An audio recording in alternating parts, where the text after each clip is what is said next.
நம்ம மக்கள்கிட்ட நல்ல ஒரு விழிப்புணர்வும் ஒரு நல்ல சிந்தனையும் இருக்கும் பட்சத்துல மட்டும்தான் நம்மளை, நம்ம குடும்பத்தை, நம்மளுடைய உறவுக்காரர்களை, நம்ம தெருக்காரர்களை, நம்ம மக்களை நம்மளால மீட்க முடியும்.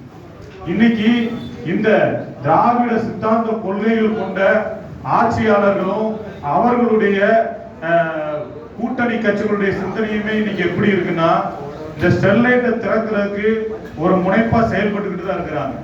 அப்ப நம்ம ரொம்ப தெளிவா, ரொம்ப கவனமா இங்க நம்ம அரசியல் பண்ண வேண்டியதா இருக்குது. அரசியலை புரிந்து கொள்ள வேண்டிய கட்டாயமும் நமக்கு இருக்குது. அது மட்டும் இல்லாம நம்ம மக்களுக்கு இந்த அரசியலை பத்தின சரியான விழிப்புணர்வை கொண்டு போக வேண்டிய கட்டாயத்துக்குள்ள நம்ம இருக்கிறோம். நம்ம ஏத்துக்கிட்டாலும் ஏத்துக்கிடாட்டினாலும் இன்னும் ஒரு 5-10 வருடத்துல இப்ப இருக்கிற உரிமைகள் நமக்கு கண்டிப்பான முறையில பிஜேபி கண்டினியூவா ஆட்சி பண்ணினாங்கன்னா நிறைய உரிமைகள் நமக்கு மறுக்கப்பட போறது ஒரு உண்மை. நம்ம அதை ஒண்ணுமே பண்ண முடியாது.